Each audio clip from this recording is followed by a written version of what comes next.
Hi, I'm Robin Birkin, an ex-corporate marketer turned online business owner. I took everything I knew and created a six-figure life coaching business in the margins between nap times and a 9 to 5, and I'm here to share with you how you can do the same. Tune in as I share the raw and unfiltered truths, big lessons, and practical tips to help you build and grow a sustainable bread-winning business online that is both peaceful and profitable. Here, we dive deep into all things online courses, funnels, audience growth, and so much more. If that sounds like the things you want to learn, then welcome to Signature Online Course Secrets. Let's go.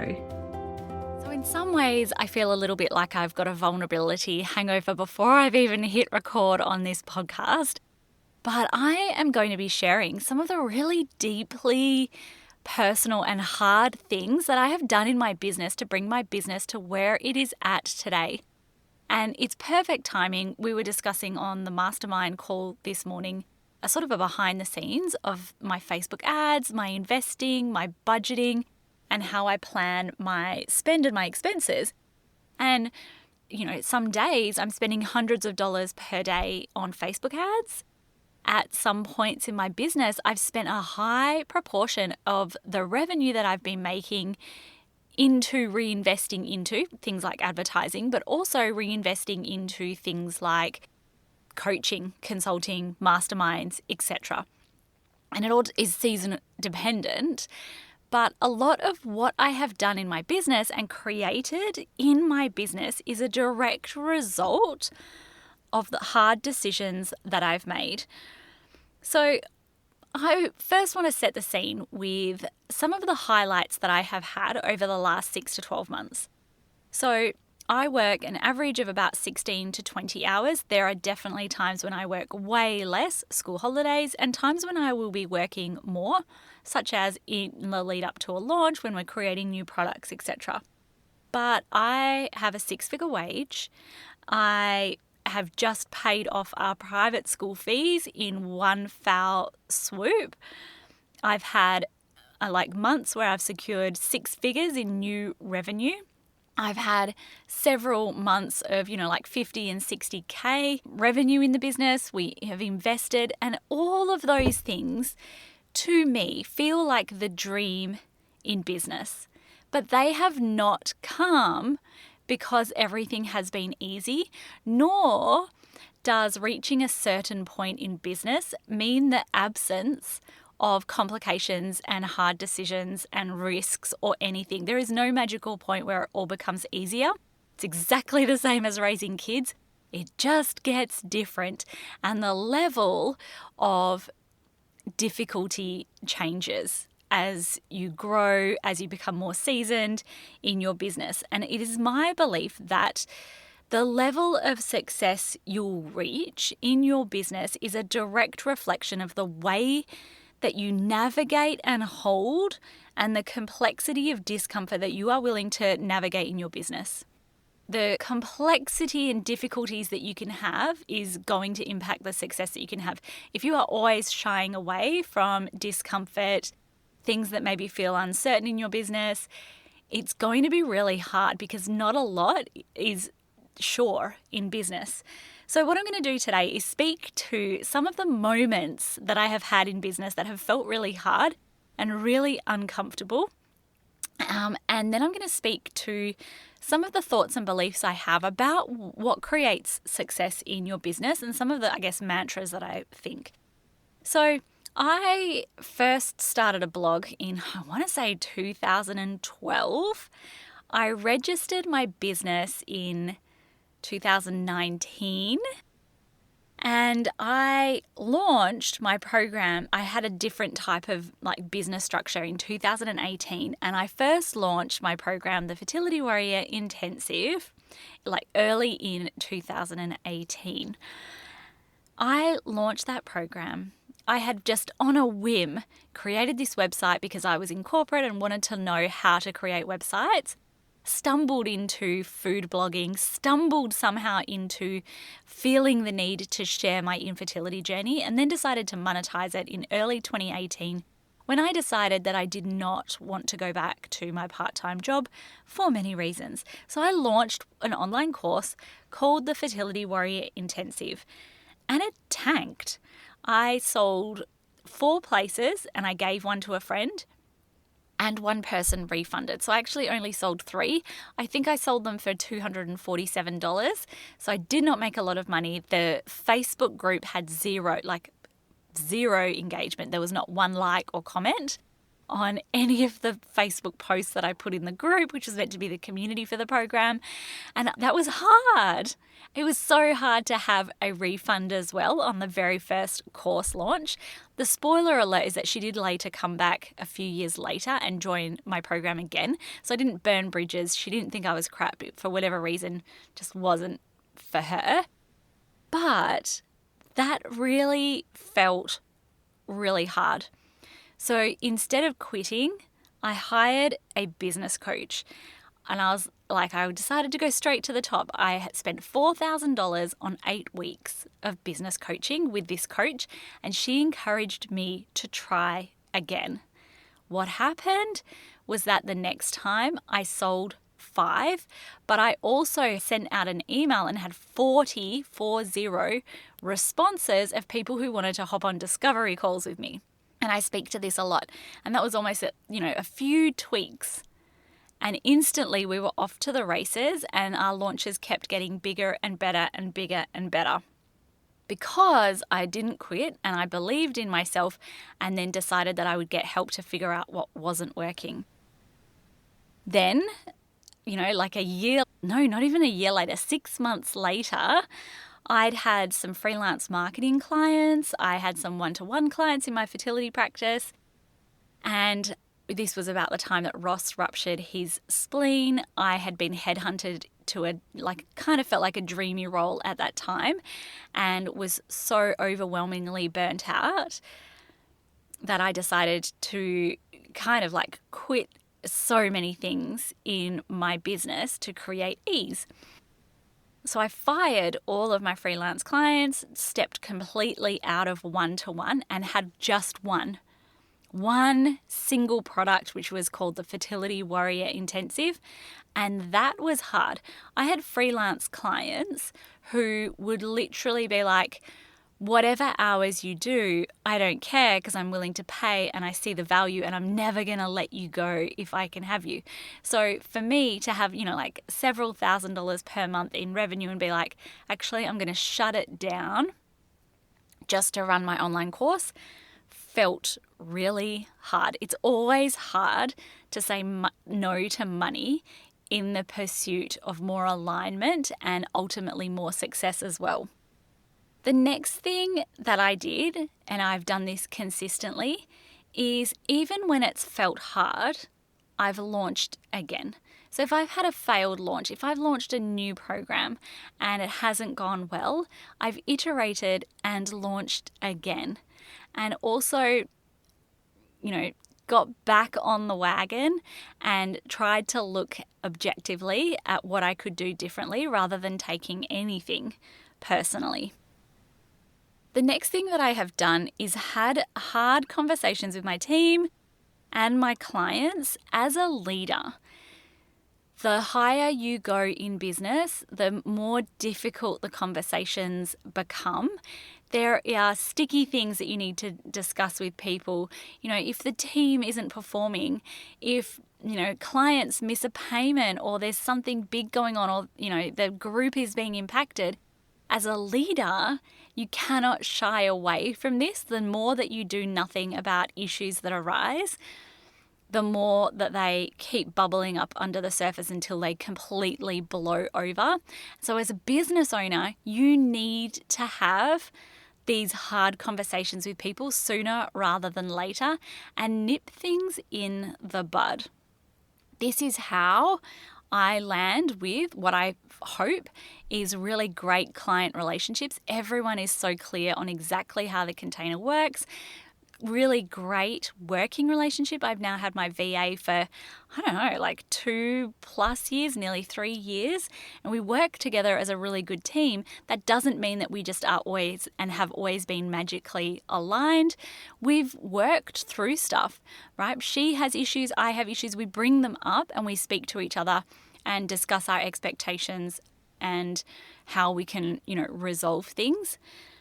But also generally, both conversations and relationships have needed to be elevated. When you step into your power, maybe it's in your primary relationship with your partner, and you have to work or you have to do something or something has to happen. A lot of the time when you're in those infancy stages of business, it's really hard to shy away from this. And I'll always remember a time when I wanted to join a mastermind, and I think from memory it was $18,000 for the year. And I said on the call, I need to discuss this with my husband, knowing full well that he'd be like, what? No, because he wouldn't understand. The interesting thing though was that literally a couple of months later, I was like, actually, why am I asking him if he doesn't understand? And if I know deep down that I have the revenue and I can afford to just pay this through the business, I'm going to invest and make this decision on my own. And I dropped $10,000, which is about 15,000 Australian dollars, on a Facebook ads coach for just 4 months. So it's interesting how the difference in the way that I've done this. And I'm not saying don't tell your husband about things. My husband sees the profit and loss in my business all of the time. But there's a different conversation when you're asking for permission versus saying as a CEO, this is where I think the money should be best invested. And we're both directors in each other's businesses. The next thing that I have done that has been really hard that has led to success is turning people away from the mastermind if they're truly not a good fit. So sometimes we have people who are beginner, ultimate beginner, zero website, anything, have never worked with clients, don't have necessarily the expertise yet, who really just want to be in my space. And we generally will say, we want you to have all of these things set up, and at this stage we're now looking at, we want you to be at roughly $5,000 per month to upwards to $15,000 per month to be a really good fit for the mastermind. But I have at many stages turned people away from the mastermind when I've felt like they're not going to get the best results, or I'm not going to be able to support them in the right way, or they might not be a fit for our group dynamic. So there's all sorts of things that I'm considering the way that we do this. But ultimately, every time I'm saying no to someone in our mastermind, they've wanted to join, and that's me saying no to revenue in order to protect and prioritize future results and revenue in the business. The next thing that I have done that has been hard in my business that has led to success, I believe, is being very intentional about keeping the Peace and Profit Mastermind boutique in order to protect both my reputation and my peace. If you know anything about my brand, you know that I prioritize peace in my business as a metric of success. I so easily, and I'm sure Ross would be like, yeah, sure, go for it, could say, I'm going to work full time, I'm going to hustle all the time, but I've known what burnout feels like, and I've known what an easeful business feels like, and I've had too many people joining the mastermind or even just applying for the mastermind recently who have been lost in these really big programs that maybe have hundreds of people in them, and they're not getting the personalized service that they want. So I very much see myself not necessarily as someone who's running an online program, but someone who is running a boutique consulting service. And it's really important for me, especially, in the next 12 to 18 months, to keep the program really intimate and boutique in order to protect the intimacy that we have in the program and the level and depth of feedback, personalization and understanding that I can lend to our clients when we have that. But obviously, as with anything, if you scale to the moon, it could be like a multi-million-dollar business, but what would that look like on the other side for my family, my reputation, etc.? And reputation is a long-term play.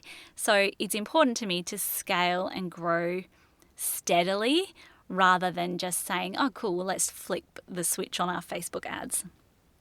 The next thing that I did, which was very public and you all know about it, was I gave up my fertility niche for more alignment.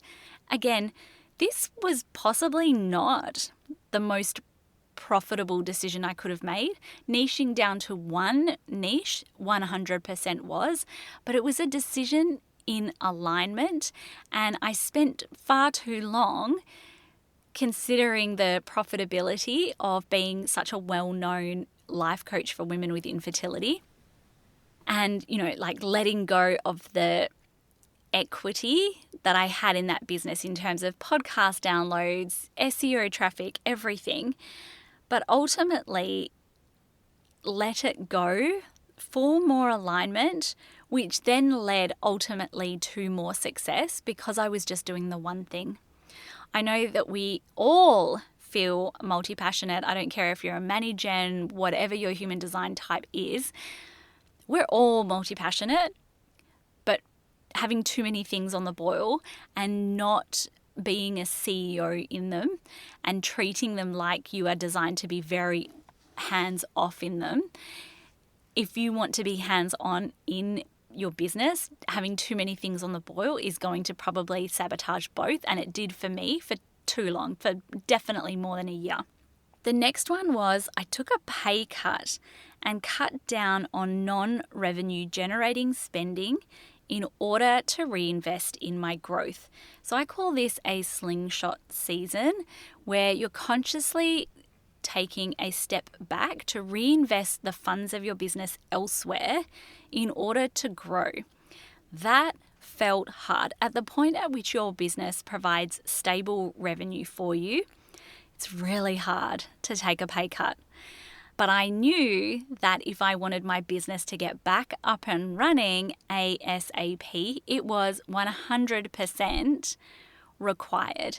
And sometimes we can get stuck in, some people have heard figures about what you're supposed to invest in things. You're supposed to invest 10% in coaching and X% in this, and we can get really fixated on that. But the nuance that most people are forgetting is it depends on what season of business you're in. If you're in a growth season of business or a building or rebuilding season of business, you may have to spend more than you normally would on advertising or whatever it is.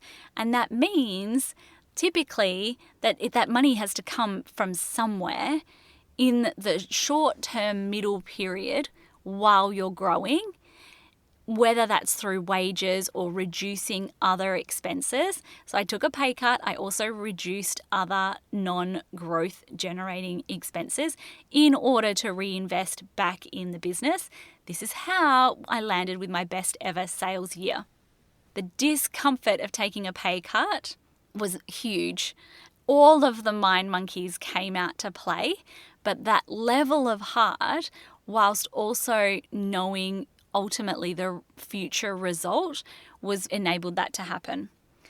And then the last one, and this is the most recent one, we were gearing up to have like one of our biggest launches of the year for the mastermind. So typically the March intake of the mastermind is the biggest launch that we'll ever have alongside our September launch. We do another, I kind of open the doors 4 times a year.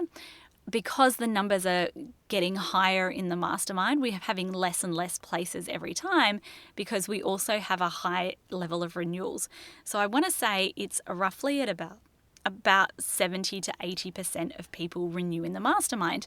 So again, places become less and less and less. That said, I was wanting to expand the capacity in the mastermind. We came out of school holidays and I was like, actually, I don't think we are set up from SOP onboarding perspective to welcome more new people in. Because also remembering we just welcomed some people into the mastermind in January. We'd reached capacity at 16 people. And I made the decision right before we were about to start promoting our webinar and conversion events that we were actually going to lock down the mastermind at 16 people and just go through our processes and then prioritize our June intake for the mastermind. So the next mastermind begins in June. We've now opened up the waitlist, and the waitlist opens on the 1st of May for applications. But we've moved to a waitlist only system, and I had to pause expanding the capacity that we have in the mastermind because I wanted our intake process. Every time, you grow a little bit, we have more deliverables that we offer. I was like, hang on, stop. Let's just fix up some things, make sure that's all great. And also have been for the last year at least. I looked this time last year at one of the strategy documents that I had put together for our business. And one of the things I wanted to do was have what I call more feeder funnels that lead into my program. So typically for other people, I will always promote having a freebie and then leading into your product from there. If you're live launching, let's have a conversion event in the middle as well. But because the mastermind is such a higher ticket experience and I'm targeting a particular type of person, I really wanted to experiment, because also I'm the guinea pig, with what it would look like to have lower ticket offers. It's almost a different strategy to a self-liquidating offer strategy, but I wanted to experiment with what it would look like to have a paid feeder funnel strategy. So we're soon to be retiring many of our freebies in favor of our lower ticket offers to experiment and see what that feels like. It's terrifying. If you listen back to one of my last podcast episodes, I speak to it. They have the potential to go either way. I often find that lower ticket offers, they're either going to be really, really great, or they're actually going to sabotage the business and everything's going to go downhill. That's a hard decision for me to make, to pause, what is potentially, $50,000, $100,000 revenue into the business, to say, actually, I want to prioritize client experience and delivery in this moment, so that in the future, when we intake bigger numbers, we still have that personalized and exceptional customer service into the program. So those are some of the recent hard decisions. It is by all means not an exhaustive process. I've had so many hard decisions. I continue every week to make hard decisions in my business, but that is the thing that has led to things like just being able to drop a lump sum figure on to pay the kids' private school fees. Here are the things that I believe are indicative of the success you will or won't have in business, and what may lead to better decisions when you come to hard decisions. So number one, as I said at the beginning of this podcast episode, my belief is that the level of success you'll reach in your business is a direct reflection of the way you navigate and hold, and the complexity of the discomfort you're willing to move through in your business. If you can hold discomfort, if you can feel regulated through a launch when everything doesn't feel like it's going to plan, if you can stay steady, that's kind of a sign that you're at that sort of CEO level where you know how to handle business, bigger numbers, bigger risks, all of those kind of things. The next one is that money loves speed, and so does the market. So if you are someone who is stuck in one-on-one services and you've been dreaming of creating an online course for the longest time, please don't. Please sell it before you create it. Put it out into the world now, because chances are if it takes 3 years, you'll be behind the market, and the market will have shifted and evolved and pivoted. And because then you'll be constantly shifting, evolving and pivoting whilst never actually getting it out into the world, you're just going to stay behind. Get out there and be speedy and sell. Offer it up to the world and don't gatekeep money. Again, if you do not move quickly, you will get left behind. The next one is always be list building. One of the number one things that I see when people come into the mastermind, they're at a particular revenue level and let's say you've already launched your signature offer and it's literally just not getting the traction that you want. One of the number one things that we'll look at is, well, what is the lead generation in your business looking like? It's often not enough. You need more leads, most likely, than what you presently have. Unless you are a master of audience generation and you are someone who has 100,000 or 200,000 followers, or even, like 10,000 email subscribers, and then what we might look at is more of how do we increase your revenue and conversion levels. If you don't have the required number of leads, new leads coming into your business, and an understanding of exactly how to do that, let's say we base it on a conversion rate of 2%. If you don't know how to generate enough leads to make the sales you want to make at a 2% conversion rate, you have a big problem in your business that is not going to solve itself. You need to solve your leads problem. And I mean this at the deepest level, and you always need to be list building because you're probably underestimating the sheer volume that is required in your business. The next one is you have to be willing to do what it takes. You have to sit there and say, like if you say at a launch, I want 1,000 people on my webinar, and what you thought was going to work actually isn't working, you best believe you need to pivot rather than be like, oh, shame, I only got 100 people again. Because then what will happen is it will just repeat again and again. The next launch, you'll say, I want 1,000, but you only get 100. You need to be willing to do what it takes. If you are starting a launch, let's say you want 1,000 leads, and you aren't looking like you're going to get what you want, you need to pivot. You need to change your messaging. You need to be nimble. You need to look at the feedback and the data, or get help to do that so that you can reach your goals. And you need to understand what's involved. And when I say you need to do what it takes, you may need to look at paid lead generation if what you're doing at an organic level is not working. That's the level of let's change, shift, be nimble, and do what it takes. You may need to work all night if what you're doing right now in your mid-launch isn't working and you need to quickly tweak and refine your emails. That's what it takes. You can also, I will say, you can say, well, actually, I'm not willing to do what it takes. And spoiler alert, I do this all the time. You have to be willing to do what it takes.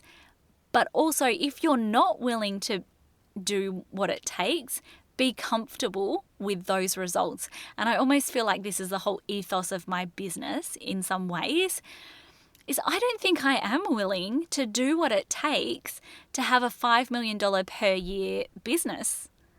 I don't think I'm willing to have a big team. I don't think I'm willing to work 60 hours per week when my children are so little and time with them is fleeting. I don't think I'm willing to do what it takes. So the level of success that you want is going to be a direct reflection of what you are and aren't willing to do in your business. So you're allowed to say, no, actually I'm not willing to do what it takes, and that's fine, but you have to own the results as part of that. The next one is you have to bet on yourself. And I know so many of you aren't. So many of you are 1 foot in and 1 foot out and kind of terrified to commit, kind of terrified to be like, no, actually enough is enough. No, actually you need to believe in your unwavering success and believe that your success is inevitable. This has probably been one of the core differentiators from me and other folks. When I invested that $4,000 in a business coach for 8 weeks, I took that out of my personal bank account, but I had not even a single doubt that I would pay that money back within 6 months. Not a single doubt. When I shut down my fertility business and decided to just roll with business consulting, I had no doubt. I still have no doubt that I will make it in business and it'll be the best ever. I had that belief and believed it in my bones. When I do my annual planning and my budgets and I look at, okay, we're ready to grow, what are we doing? I'm believing that it is possible to reach those revenue figures, and I'm looking at my bank accounts. I'm looking at what's required. I'm looking at the data every day and willing to shift and evolve and change in order to do that. I have always believed that my success is inevitable. I've also believed that it'll take as long as it takes and that the way to success is by failing. But you need to have unwavering belief and self-belief that it's possible, that now's the time, that you are learning and doing great things. And then the next and the very last thing that I believe, like mindset that I believe has led to my success, is that I don't expect anything to last without iterating and evolving. I never sort of sit still and be like, oh, this is great. I do believe that sometimes the goal of our business is to have a boring business, repeatable, predictable income. We don't need to launch new programs. We just iterate the ones we've got. We serve the people and have downtime rather than feeling like we need to fill all of the time and constantly create new things. But I also don't believe that you can create something once and then not make any changes or edits, and in 10 years' time it will still sell in exactly the same way. The way people consume things, the different channels that people use, the different messaging and angles that resonate with people, it all changes regularly. So there's iterating and evolving. There's not necessarily recreating the wheel, but you cannot just stay still and expect you can do the same thing as you did years and years ago, and that's still going to work in exactly the same way. Thank you for listening to this episode. I feel like I said, already feeling super vulnerable about sharing these behind the scenes, but I also think it's a really important conversation to have about what is required for success and what is the mindset and what are the hard things, because it isn't easy. It's not easy every day. It's never going to be like super, super easy. And that's the payoff for entrepreneurship. Thank you so much. I'll catch you next week. Another episode on the books. If you'd like to continue the conversation and get more super saveable tips, come and find me on Instagram at Robin Birkin. Otherwise, make sure you're subscribed, and I can't wait to see you next week.